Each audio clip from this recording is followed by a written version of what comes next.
그날 조용하던 거실 바닥에 두 사람이 무릎을 꿇었습니다. 손이 떨렸고 숨을 삼키는 소리만 들렸어요. 제발 이번 한 번만 도와줘라.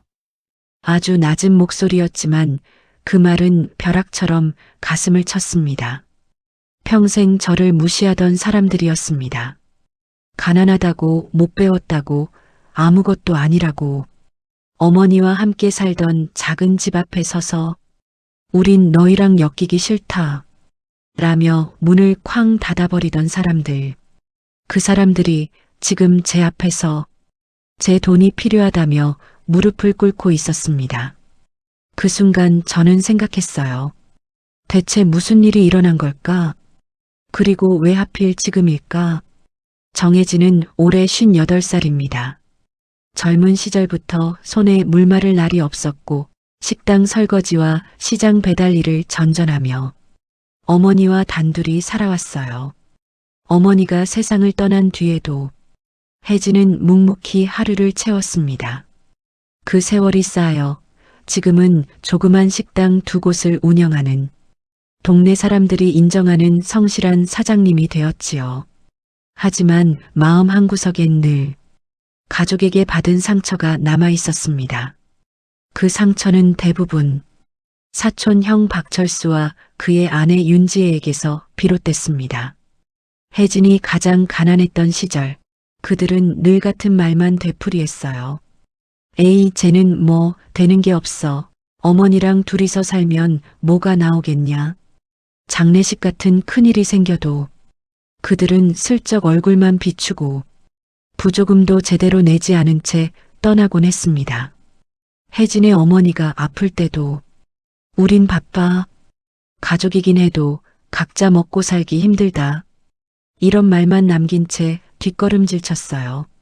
그런데 불과 일주일 전 혜진은 시장 골목에서 우연히 사촌 오빠를 마주칩니다. 어이 혜진아. 철수의 말투는 예나 지금이나 건조했습니다. 잘 지낸다며? 식당인가 뭔가 한다던데. 혜진은 잠시 멈칫했지만 예의 바르게 고개를 숙였어요. 네, 뭐 그냥 꾸준히 하고 있습니다. 그러자 철수의 아내 지혜가 옆에서 눈짓을 주며 말을 보탰습니다. 식당 2개나 한다며? 사람들 말로는 손님도 꽤 많다던데. 잘 나가나 보네? 말은 칭찬이었지만 표정에 담긴 건 순수한 관심이 아니었습니다. 과거에는 쳐다보지도 않던 친척이 굳이 말을 붙일 이유가 없었기 때문이죠. 혜진은 속으로 작은 위화감을 느꼈습니다. 식당 이야기를 이 사람들이 어떻게 알지?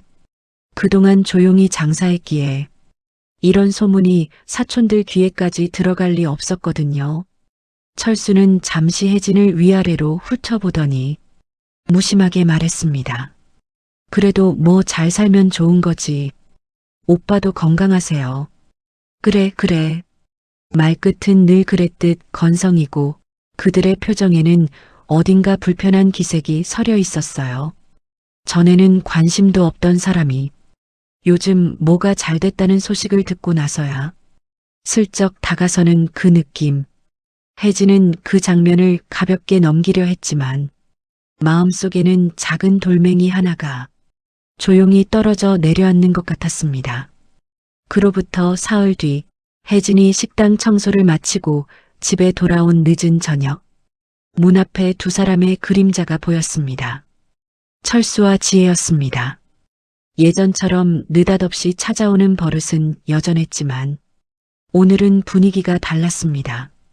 문을 열기도 전에 철수의 떨리는 목소리가 들렸어요. 혜진아, 우리 좀 얘기하자. 혜진은 본능적으로 느꼈습니다. 그들이 찾아온 이유는 절대 가벼운 일이 아니라는 것을. 무슨 일이세요? 혜진이 문을 활짝 열었을 때 사촌 오빠 부부는 잠시 시선을 피했습니다. 그리고 얼굴은 잿빛으로 어둡게 내려앉아 있었어요. 그때까지만 해도 혜진은 몰랐습니다. 오늘의 이 방문이 평생 뒤에서 자신과 어머니를 무시해오던 사람들이 처음으로 고개를 숙일 날이 될 줄은요. 혜진은 두 사람을 집 안으로 들였습니다. 조용한 거실 공기가 묘하게 무거웠습니다. 철수 부부는 마치 어디에 앉아야 할지도 모르는 사람들처럼 우물쭈물하며 발끝만 내려다보고 있었어요. 차라도 드릴까요? 아, 그래, 뭐. 철수의 목소리는 마른 기침처럼 갈라져 있었습니다. 혜진이 따뜻한 차를 내려오는 동안 사촌 부부는 서로를 계속 바라보기만 했습니다. 마치 누가 먼저 입을 열지 밀고 당기는 것처럼요.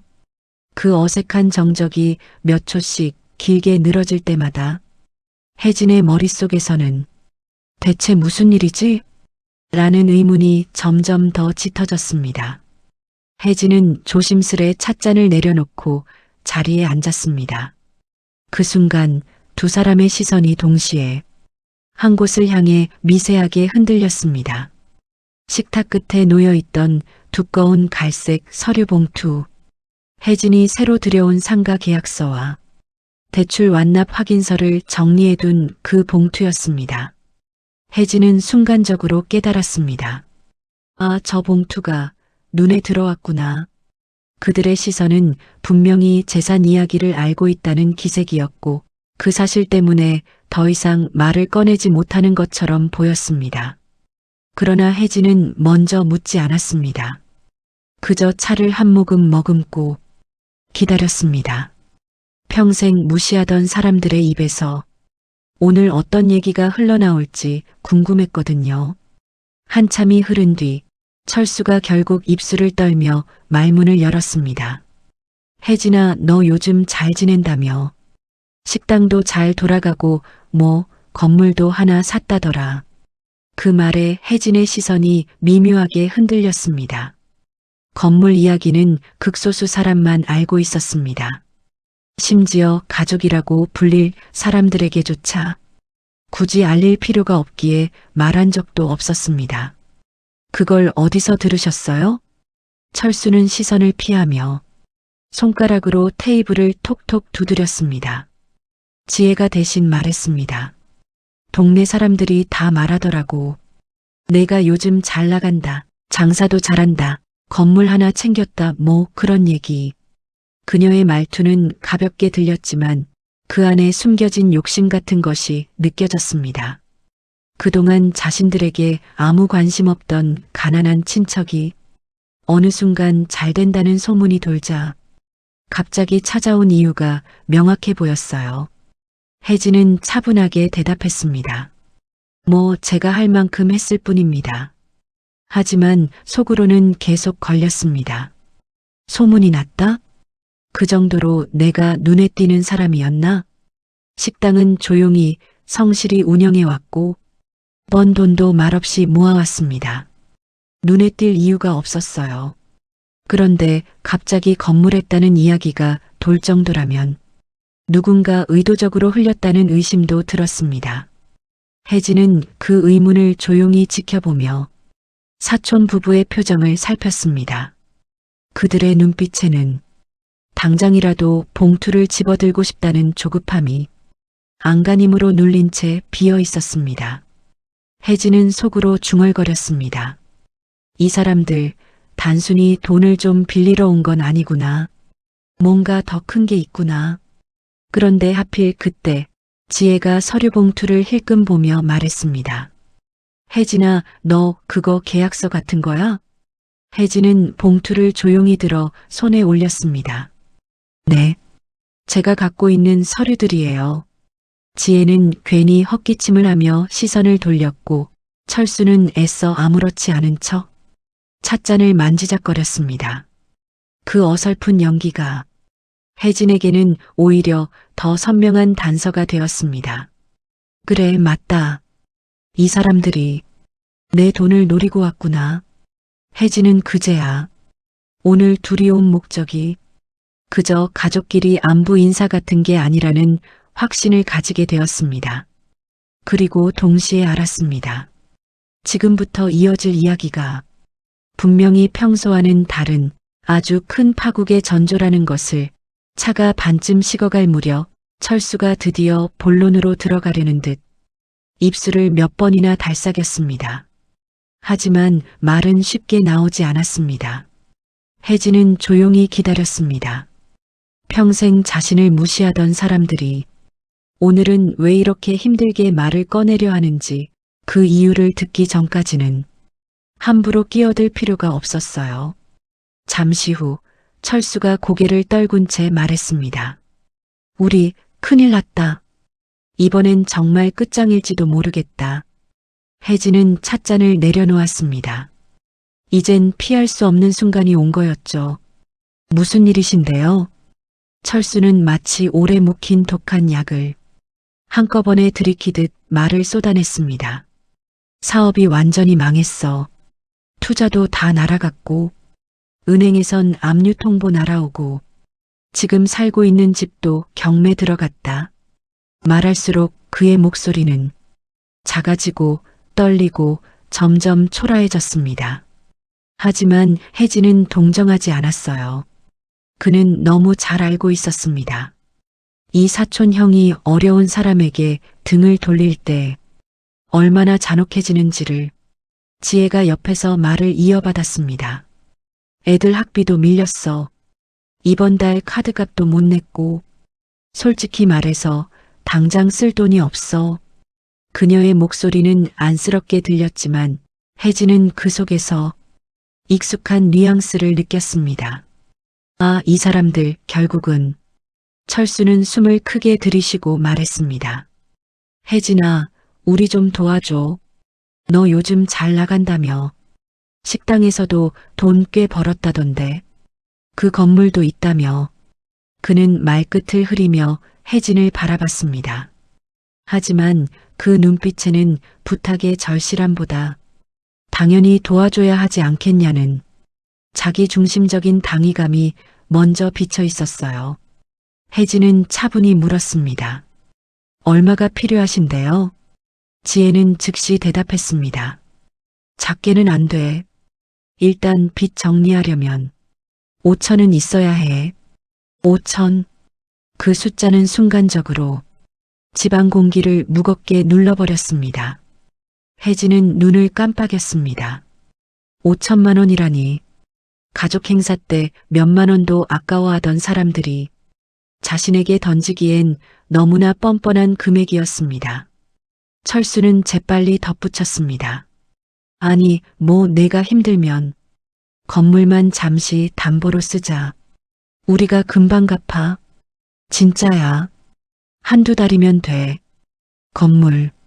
그 말에 혜진의 심장이 잠시 멈춘 것 같았습니다. 건물을 담보로 빌려달라고? 그건 단순한 금전적 도움을 넘어 혜진 인생 전체를 건 요구였습니다. 잠시 정적이 흐른 뒤 혜진은 아주 천천히 고개를 들어 사촌 오빠 부부를 바라봤습니다. 형님들, 평생 저한테 해준 게 뭐가 있으신데요? 그 말에 지혜의 표정이 굳었습니다. 뭐라고? 우리가 뭐 얼마나 잘못했다고. 형님들은 저와 어머니를 항상 무시했어요. 제가 어머니 데리고 병원 다닐 때 단 한 번도 도와준 적 없고 장례식 때도 제대로 오지 않았어요. 혜진의 목소리는 분노가 아니라 슬픔을 넘은 단단함이었습니다.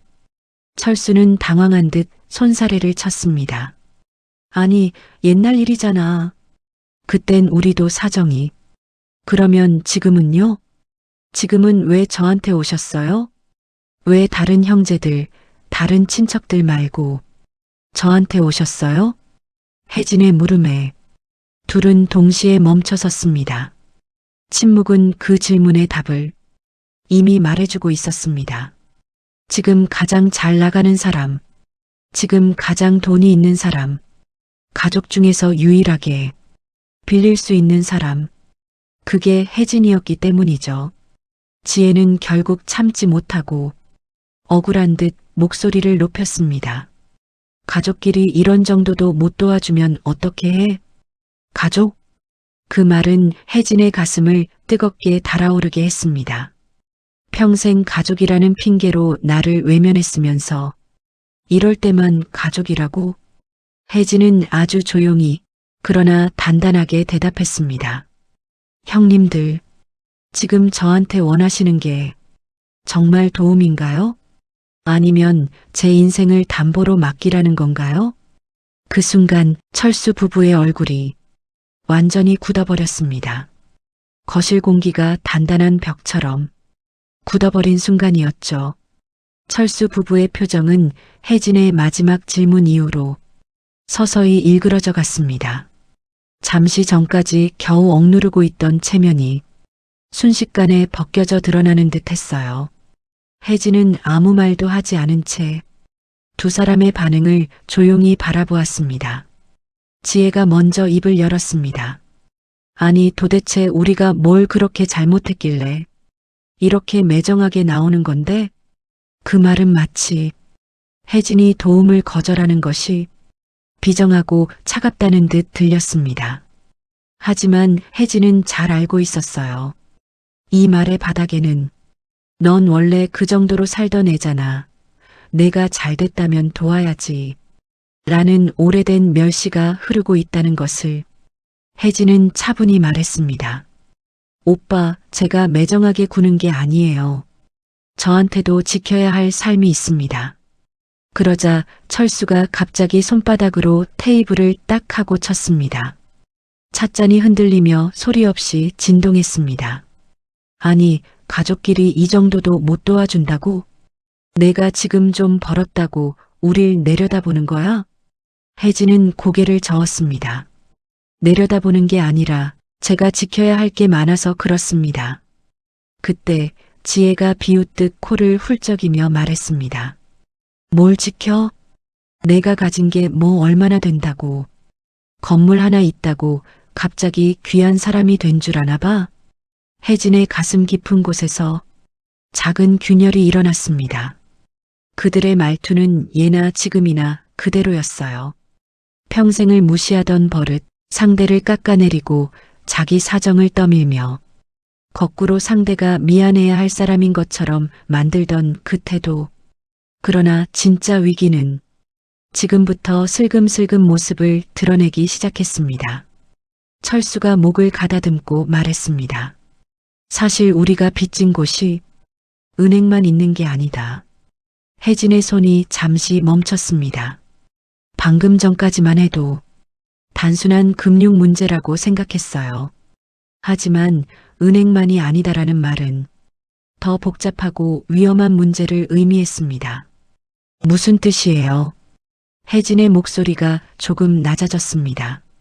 철수는 손을 비벼가며 말하기 싫어하는 얼굴로 중얼거렸습니다. 그 개인한테도 좀 빌린 게 있어. 지혜가 기어들어가는 목소리로 말을 이어붙였습니다. 사채 조금. 그 한마디가 거실 공기를 더 무겁게 짓눌렀습니다. 사채? 은행과는 비교할 수 없는 훨씬 폭력적인 위험이 뒤따르는 세계. 혜진은 숨을 한번 들이쉬었습니다. 그래서 이렇게까지 절박하게 찾아왔구나. 그들이 무릎까지 꿇게 만든 실체가 바로 이것이었습니다.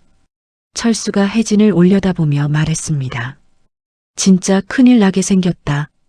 이 사람들한테는 한 번 걸리면 끝이야. 우리가 지금 시간 끌 상황이 아니야. 지혜는 손등으로 눈가를 훔치며 떨리는 목소리로 말했습니다. 그래서 내 건물을 잠시 담보로 쓰게 해주면 우리가 숨을 돌릴 수 있을 것 같아서 제발 혜진아. 그러나 혜진은 고개를 들지 않았습니다. 마음속에서 희미하게나마 위험이 확장되는 소리가 들렸기 때문입니다. 건물을 담보로 쓴다. 그러면 나까지 사채 쪽에 이름이 오르겠지. 이건 가족 도와주는 정도가 아니라 내 인생 전체를 위험에 던지는 거야. 그 순간 혜진의 시야에 어머니의 손등이 떠올랐습니다. 병원 침대 위에서도 늘 혜진 걱정만 하던 그 따뜻하고 메마른 손. 혜진아, 너만은 제발 평안하게 살아라. 그 말은 아직도 귀에 생생했습니다. 하지만 눈앞의 사촌들은 그 손의 따뜻함을 단 한 번도 이해해주지 않았던 사람들이었습니다. 혜진이 대답을 하려던 순간 철수의 휴대전화가 울렸습니다. 벨소리만으로도 분위기가 산산조각 나는 듯 했어요. 철수는 전화를 받자마자 얼굴이 하얗게 질렸습니다. 예, 곧 준비하겠습니다. 아닙니다. 알아서 예. 전화를 끊자마자 그의 손은 떨리고 있었습니다. 지금 급해. 오늘 안에 해결 못하면 정말 큰일 날 수도 있어. 이제 혜진도 알았습니다. 이건 단순히 돈을 빌려달라는 부탁이 아니라는 걸. 철수 부부의 삶에 거대한 위기가 밀려오는 중이고 그 위기의 파도는 지금 이 거실로까지 스며들기 시작하고 있다는 것을. 그리고 그 순간이 바로 혜진에게도 뚜렷한 위기 조짐이었습니다. 그들의 문제를 받아들이는 순간 자신의 삶까지 함께 흔들릴 수 있다는 불길한 예감이 서늘하게 등골을 타고 흘렀습니다. 철수가 전화를 끊고 난 뒤 거실은 갑작스러운 한기로 가득 찼습니다. 누군가 일부러 창문을 열어놓은 것처럼 공기가 차갑고 날카롭게 내려앉았어요. 철수의 손은 여전히 떨리고 있었습니다. 그 모습을 보며 지혜가 불안한 눈빛으로 다가와 남편의 어깨를 잡았습니다. 여보, 진짜 오늘 안에 해결 못하면 말하지 마. 철수는 고개를 돌려버렸지만 그 침묵 속엔 공포가 새어나왔습니다.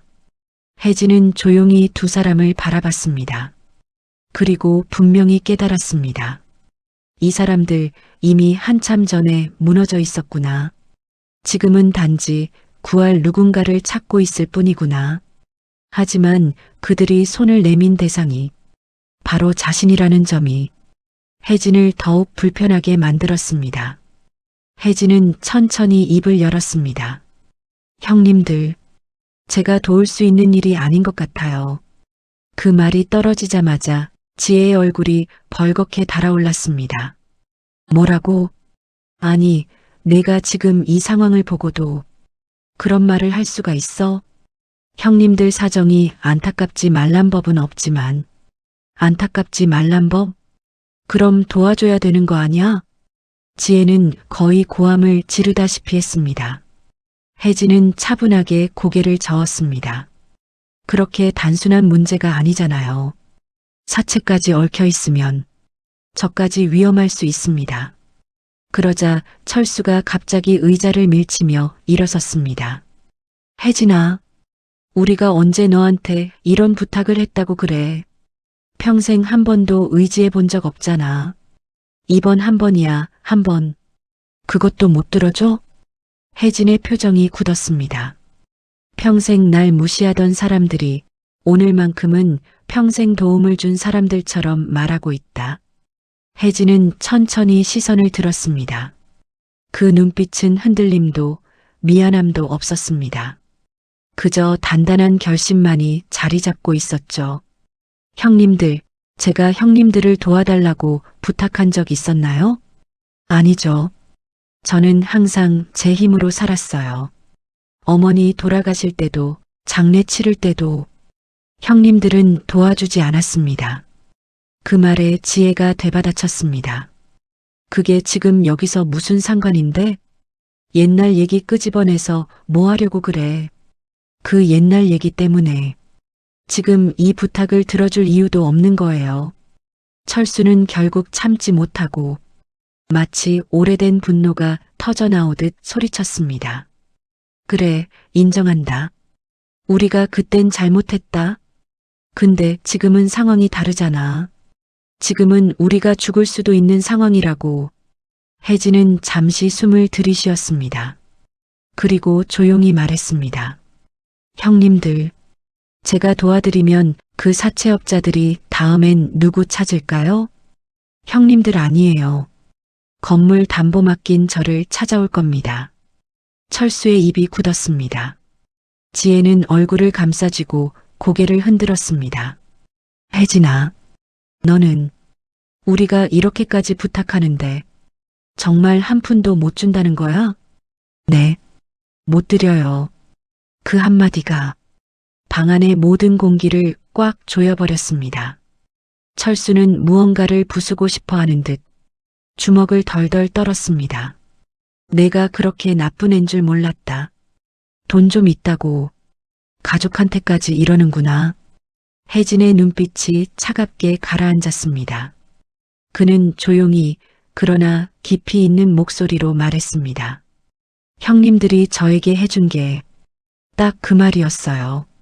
가족이니까, 피는 안 속이니까, 가난한 건 내 탓이니까. 평생 그런 소리만 하셨죠. 지혜는 울먹거리며 소리쳤습니다. 그럼 어떻게 해야 되는데? 우린 어디로 가라는 건데? 혜진은 마지막으로 두 사람을 천천히 바라봤습니다. 형님들 사정이 힘든 건 이해합니다. 그렇다고 해서 제가 제 인생을 내어줄 순 없어요. 철수는 입술을 깨물며 한참 동안 말이 없었습니다. 그러다 문득 그의 얼굴이 새하얗게 변했습니다. 혜진아, 우리 지금 너 말고 도와줄 사람 정말 없어? 지혜는 결국 울음을 터뜨렸습니다. 숨을 들이쉬며 헉헉거리는 소리, 손등으로 얼굴을 문지르는 소리까지 거실 가득 울렸습니다. 하지만 혜진은 더 이상 흔들리지 않았습니다. 평생 짓누르던 상처들이 오늘만큼은 매섭게 몸을 지켰습니다. 그때였습니다. 철수가 고개를 번쩍 들며 말했습니다. 너라도 안 도와주면 정말 우린 끝이다. 그 한마디 너라도라는 단어에서 혜진은 모든 것을 깨달았습니다. 이들은 혜진을 도움받을 수 있는 마지막 사람이 아니라 대신 무너져줄 희생양으로 보고 있다는 것을, 그리고 그 사실은 이 대화를 더 이상 이어갈 수 없게 만드는 결정적인 분기점이 되었습니다. 철수의 마지막 말, 너라도 안 도와주면 우린 끝이다. 그 한 문장이 거실 한가운데를 둔탁하게 내려쳤습니다. 혜진은 숨을 잠시 멈춘 채 그 말을 곱씹었습니다. 너라도, 그래, 결국 나는 마지막 희생양이었구나. 그동안의 정적과 분노, 멸시의 세월이 한순간에 한 점으로 수렴되듯 가슴 깊은 곳에서 서늘하게 흔들렸습니다. 혜진은 천천히 자리에서 일어났습니다. 그 동작은 격렬하지 않았지만 그 안에 담긴 기운은 누구보다 단단했습니다. 철수와 지혜는 그가 일어서는 모습만 보고도 두 눈을 크게 떴습니다. 마치 지금 이 순간이 자신들이 두려워하던 바로 그 분기점이라는 걸 본능적으로 느낀 사람들처럼. 혜진의 목소리는 낮고 조용했지만 저항할 수 없는 힘이 깃들어 있었습니다. 형님들, 제가 가진 건 제 인생의 전부예요. 식당 2개, 건물 한 채, 그거 모두 제가 손이 부르트도록 허리 휘도록 일해서 모은 겁니다. 지혜가 눈물 어린 눈으로 외쳤습니다. 알아, 알고 있다고. 근데 우리 지금 정말 죽을 맛이라니까. 혜진아, 우리가 너한테 평생 못해준 건 맞아. 미안해. 미안하다고. 그러니까 이번 한 번만 부탁이야. 그녀는 바닥에 주저앉아 양손으로 얼굴을 감쌌습니다. 흐느낌이 손가락 사이로 새어나왔습니다. 그러나 혜진의 표정은 흔들리지 않았습니다. 이 눈물이 진심에서 비롯된 것인지 아니면 궁지에 몰린 동물이 살기 위해 흘리는 눈물인지 혜진은 너무나 잘 알고 있었기 때문입니다. 철수는 이를 꽉 물며 다가왔습니다. 혜진아, 내가 우리를 이렇게까지 궁지로 몰아넣을 줄 몰랐다. 혜진의 눈썹이 천천히 올라갔습니다. 마치 그 말에 어처구니 없음에 마지막 남은 인내심마저 무너지는 듯한 표정. 제가 형님들을 궁지로 몰아넣었다고요? 혜진의 목소리는 쓰러질 듯 흔들렸지만 끝이 너무나 날카롭게 갈려 있었습니다. 형님들, 제가 형님들한테 빚을 썼습니까? 형님들 덕으로 장사라도 배웠나요? 어머니 편찮으실 때 형님들이 도와주셨습니까? 철수는 아무 말도 하지 못했습니다.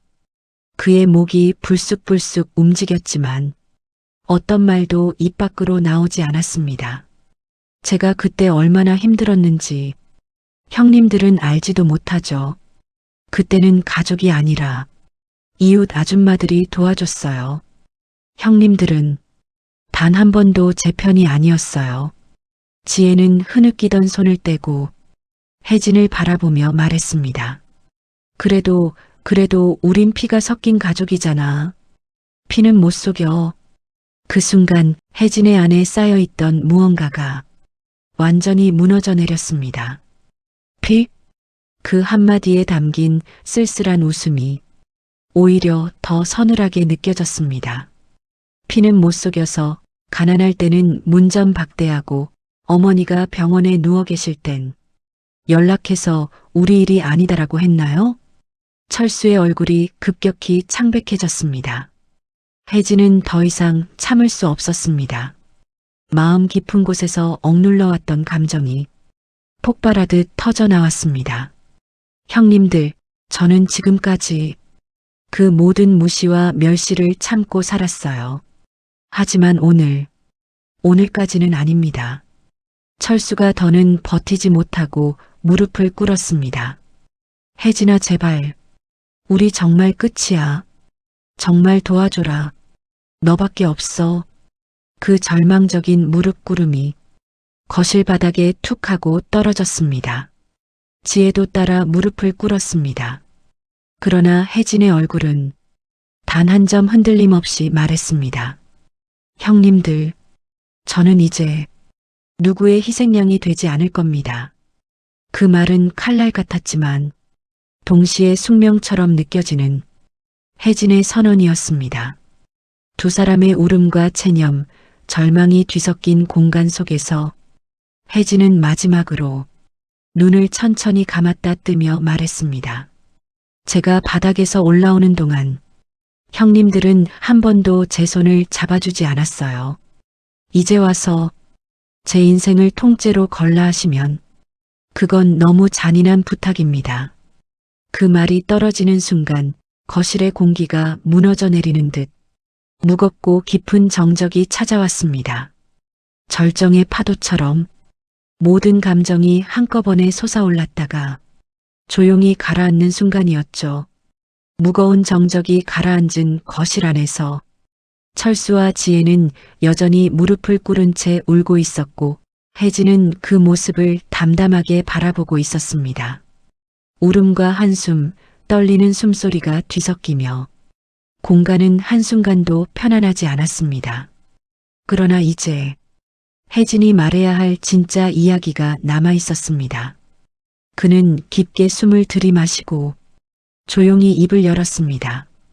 형님들, 제가 오늘까지 이 말을 하지 않은 건 어머니 때문이었습니다.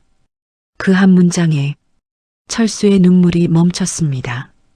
지혜도 고개를 든 채 숨을 고르는 모습이었죠. 혜진은 식탁 위 서류함에서 낡은 장부 한 권을 꺼내 들었습니다. 겉표지는 해지고 모서리는 닳아 있었고 오래된 시간의 흔적들이 그대로 배어 있었습니다. 이게 뭔지 아세요? 철수는 장부를 보자 입술을 굳게 다물었습니다. 어딘가 익숙한 듯한 표정이었습니다. 뭔데? 그의 목소리는 한없이 작아졌습니다. 혜진은 장부를 천천히 펼쳤습니다. 손글씨로 적힌 숫자들, 날짜들, 그리고 이름들. 그 중엔 분명히 하나. 박철수, 형님들. 이 장부는 어머니가 남기신 마지막 기록입니다. 지혜의 눈이 크게 흔들렸습니다. 철수는 손가락까지 떨기 시작했습니다. 혜진은 조용히 페이지를 넘기며 말했습니다. 형님들 이름으로 돼 있는 빚, 어머니가 대신 갚으신 거예요. 형님들 몰래. 그 말은 날카로운 번개처럼 두 사람의 가슴을 찢고 지나갔습니다. 뭐라고? 철수는 헝클어진 머리를 쓸어올리며 떨었습니다. 그게 무슨 말이냐? 우린 그런 얘기 들은 적도 없는데. 혜진은 부드럽게 그러나 단호히 말했습니다. 그렇죠. 어머니가 형님들 욕하실까봐 평생 말씀 안 하셨어요. 지혜는 입술을 떨며 물었습니다. 그렇게 큰 액수를 어떻게 혼자? 형님들이 힘들 때마다 어머니는 남몰래 빚을 냈어요. 그리고 형님들은 그 사실도 모른 채 어머니를 외면했죠. 철수는 두 손으로 얼굴을 감싸며 말도 안 돼, 말도 안 돼. 중얼거렸습니다. 그의 어깨는 천천히 하지만 크게 흔들리고 있었습니다. 혜진은 장부를 닫아 철수 앞으로 조용히 밀어놓았습니다. 형님들 때문에 제가 대학도 못 갔어요. 그 말은 두 사람의 마지막 남은 숨결까지 끊어버린 듯 가혹한 정적을 데려왔습니다. 어머니는 그 빚을 갚으려고 밤까지 일하셨어요. 그때 저는 아르바이트를 3개나 했습니다. 학교도 제 꿈도 전부 포기해야 했죠. 지혜의 눈동자는 더 이상 눈물이 쏟아질 여지도 없이 하얗게 말라버린 듯 보였습니다. 철수는 떨리는 목소리로 물었습니다. 어머니가 그걸 왜? 혜진은 미소도 분노도 없이 그저 담담하게 말했습니다. 가족이라고 형님들 욕하지 말라고 하셨어요. 누구라도 미워하면 내가 더 마음이 무겁다고. 지혜는 마치 막대기로 후려친 듯 뒤로 고꾸라지며 주저앉았습니다. 우리가 그렇게까지 폐를 끼친 거야? 혜진은 조용히 고개를 끄덕였습니다. 네. 그리고 지금 형님들은 또 저에게 부탁하고 있습니다. 그때와 방식만 다를 뿐 결국 또 누군가에게 책임을 전가하는 겁니다. 철수는 장부를 품에 끌어안고 터져나오는 울음을 더 이상 참지 못했습니다. 우리가 그렇게 잘못한 줄도 모르고 너한테, 너희 어머니한테 말은 끝나지 못했습니다. 눈물과 깊은 후회가 그의 목을 끝내 막아버렸습니다. 지혜는 손을 떨며 말했습니다. 혜진아, 우리가 그렇게까지 이기적인 줄 몰랐어. 혜진은 잠시 눈을 감았다가 열었습니다. 그 안엔 원망보다 오랜 세월의 체념이 더 많이 담겨 있었습니다. 이 장부가 어머니 마음의 마지막 조각이었어요. 그리고 오늘 저도 그 조각을 형님들께 돌려드립니다. 거실 안에 아주 길고 깊은 침묵이 내려앉았습니다. 그 침묵은 이 집에 들어올 때의 요구나 분노와는 달리 오직 진실만이 남은 차갑고 무거운 침묵이었습니다. 장부를 품에 안은 채 철수는 한참 동안 고개를 들지 못했습니다.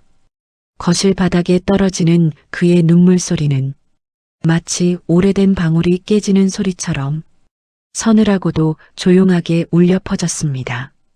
지혜는 그 옆에서 양손으로 입을 막고 있었지만 흘러내리는 눈물만큼은 막지 못했습니다. 그들은 이제서야 자신들이 해온 행동의 무게를 온몸으로 실감하고 있는 듯 보였습니다. 그런데 이상하게도 혜진의 얼굴에는 승리도 통쾌함도 없었습니다. 그저 오랜 세월 끝에 도착한 한 단계의 마침표를 바라보는 사람처럼 담담함만이 자리하고 있었습니다. 혜진은 천천히 입을 열었습니다. 형님들, 어머니가 왜 그 빚을 대신 갚으셨는지 아세요? 철수는 눈물에 젖은 눈으로 혜진을 올려다보았습니다. 왜 그러셨는데? 형님들 욕을 제가 하지 않길 바라셨어요. 가족끼리 흉보는 거 아니다. 그 말 평생 잊지 말라 하셨어요. 지혜는 양손으로 무릎을 붙들며 떨었습니다. 그 말 우린 한 번도 지키지 못했네. 그녀의 목소리는 뒤늦게 깨달은 죄책감으로 부서져 있었습니다.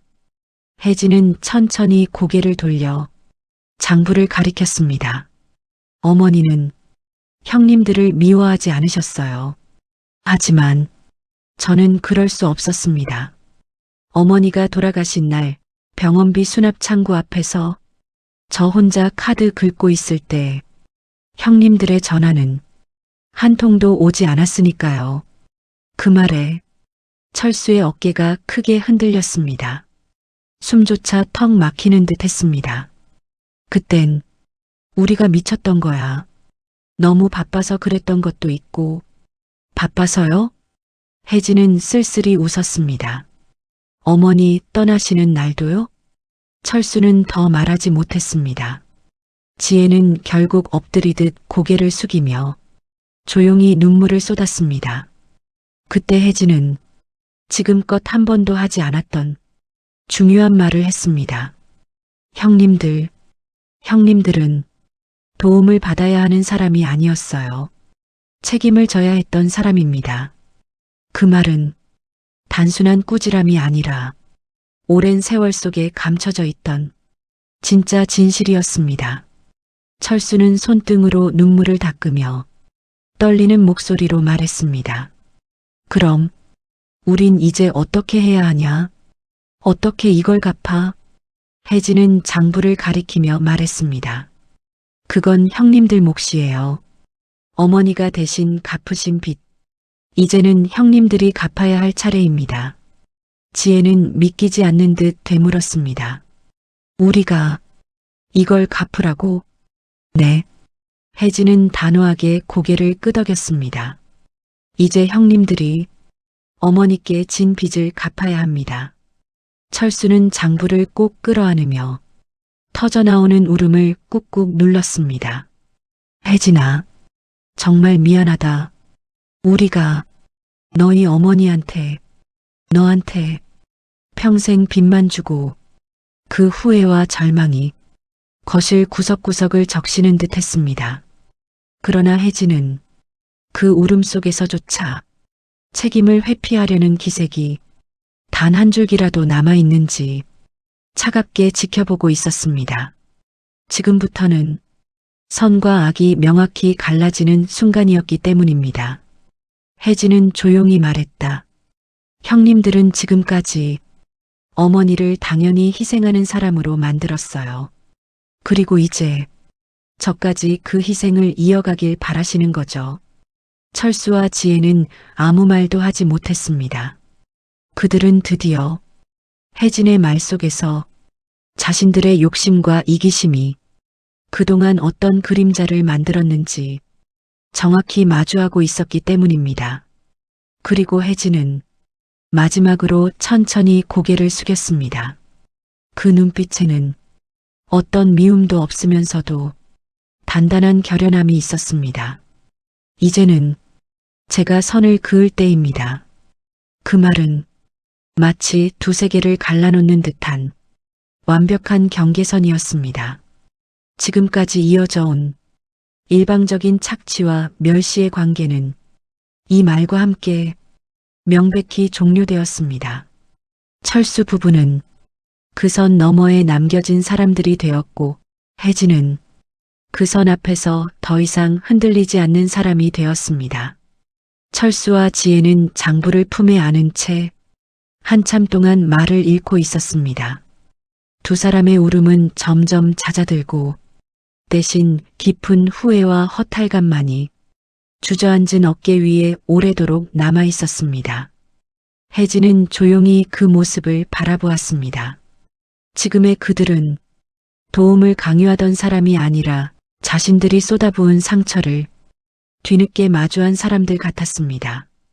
그리고 그 순간 혜진은 마음속에서 무언가가 천천히 정리되는 느낌을 받았어요. 그래, 내가 오늘 여기까지 온 건 그저 돈 때문이 아니었다. 평생 눌려 살아온 자리에서 이제야 스스로 일어나려는 거였지. 혜진은 깊게 숨을 들이쉬고 단단한 목소리로 말했습니다. 형님들, 오늘 이 자리 저한테도 쉽지 않았습니다. 하지만 이제는 끝입니다. 철수와 지혜가 동시에 고개를 들었습니다. 그들의 눈빛에는 두려움과 체념이 동시에 섞여 있었습니다. 혜진은 천천히 말을 이었습니다. 전 더 이상 형님들 문제로 흔들리지 않을 거예요. 제 인생은 이제 제가 지킬 겁니다. 그 말은 잔잔하지만 압도적인 힘을 가진 선언이었습니다. 마치 묵직한 돌 하나가 마침내 제자리로 돌아오듯 오랫동안 어긋났던 삶의 균형이 이 순간 바로잡히는 듯 했어요. 철수는 상처난 목소리로 중얼거렸습니다. 그래, 그래야지. 우리가 너무했지. 지혜도 고개를 끄덕이며 말했다. 우리가 갚을게. 장부에 있는 것들. 우리 힘으로 갚아낼게. 혜진은 고개를 끄덕였습니다. 그것이면 충분했습니다. 그리고 아주 조용히 따뜻한 말 한마디를 덧붙였습니다. 형님들, 어머니는 형님들을 끝까지 미워하지 않으셨어요. 저도 미워하고 살고 싶진 않아요. 두 사람의 눈빛이 흔들렸습니다. 놀람과 고마움, 죄책감이 뒤섞인 복잡한 눈물이 다시 고였습니다. 그때 혜진은 어머니가 마지막으로 손을 잡고 했던 말이 떠올랐습니다. 혜진아, 너만은 평안하게 살아라. 그 말이 이제야 제대로 의미를 갖는 것 같았습니다. 철수 부부는 조용히 일어나 고개를 깊이 숙였습니다. 미안하다. 정말 미안하다. 그들은 더 이상 변명하지 않았습니다. 더 이상 부탁도 원망도 하지 않았습니다. 장부를 품에 안고 고개를 낮춘 채 조용히 집을 나섰습니다. 현관문이 닫히는 순간 혜진의 집 안에는 몇십 년 묵은 공기가 빠져나가는 듯한 가벼운 바람이 불어왔습니다. 혜진은 거실 한가운데 서서 잠시 눈을 감았습니다. 끝났다. 정말 끝났다. 그는 묵직하게 눌려있던 무언가가 서서히 풀려가는 걸 느꼈습니다. 누구에게도 설명할 수 없는 해방감 같은 것이 가슴 깊은 곳에서 조용히 피어올랐습니다. 혜진은 천천히 창문을 열어 바깥 공기를 들이마셨습니다. 이른 저녁의 공기는 조금 차가웠지만 그 차가움마저 새롭고 상쾌했습니다. 그리고 스스로에게 말했습니다. 이제부터는 누구의 그림자도 아닌 내 삶을 살겠습니다. 식당에서 온 알림 메시지가 울렸습니다. 직원들이 마감을 잘했다는 보고였죠. 혜진은 미소를 지었습니다. 그래, 내일은 다시 좋은 하루를 살아야지. 그는 조용히 식탁에 앉아 따뜻한 차 한 잔을 더 내렸습니다. 바깥에서 들리는 바람소리, 주전자에서 피어오르는 김, 이 모든 것이 새로운 시작의 신호처럼 느껴졌습니다. 그날 밤 혜진은 오래도록 잠들지 못했지만 그건 불안이 아니라 자유의 밤이었어요. 평생 무시받아도 참고 살아왔던 사람, 늘 뒤로 밀리던 자리에서 처음으로 자기 자신을 선택한 밤, 그리고 그 선택은 조용하지만 굳건한 사이다처럼 혜진의 삶을 바꾸어 놓았습니다.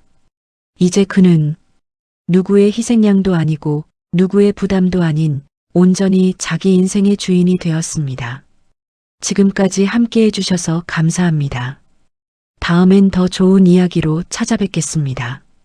구독과 좋아요, 알림 설정은 저에게 큰 행복입니다.